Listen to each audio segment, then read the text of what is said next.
নমস্কাৰ সকলোকে মোৰ ভিডিঅ'টিলে স্বাগতম জনাইছোঁ।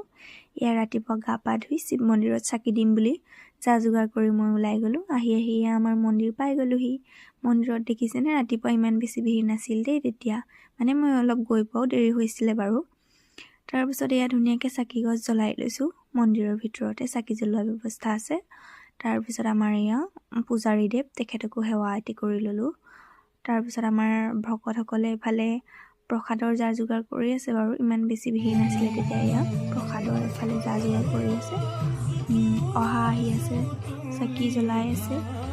ইফালে এয়া ৰাইজসকল বহি আছে। অলপ টাইম মন্দিৰত বহি সকলোৰে লগত চাহ তাহ খাই ল'লোঁ ধুনীয়াকৈ। তাৰপিছত আকৌ আমি ওলালোঁ আন এভাগ গাঁৱৰে মন্দিৰলৈ বুলি। আহি আছোঁ আমি দেই অন্য এভাগ গাঁৱৰ মন্দিৰলৈ আহি এয়া পাই গ'লোহি। এয়া হৈছে আমাৰ 2 নম্বৰ ভাগ মন্দিৰ। ইয়াতো আমি ধুনীয়াকৈ চাকি তাকি জ্বলাই ল'লোঁ। ভকতসকল ইয়াতো ইমান বেছি নাছিলে দেই তেতিয়া। এয়া হৈছে 3 নম্বৰ ঘাট, মানে আমাৰ গাঁৱৰ 3 নম্বৰ ভাগ মন্দিৰ। সকলোতে এবাৰ দৰ্শন কৰি দিছোঁ, কিন্তু এই ভাগ মন্দিৰত বহুত বেছি ভিৰ তেতিয়া। প্ৰসাদ খাবও হৈছিল, লগতে মানুহ বহুত বেছি আছিল ইয়াতে। আমি ইয়াতো ধুনীয়াকৈ চাকি ধূপ জ্বলাই প্ৰসাদ খাই বৈ আহি গ'লোঁ আকৌ আমাৰ প্ৰথম ভাগ মন্দিৰলৈ দেই।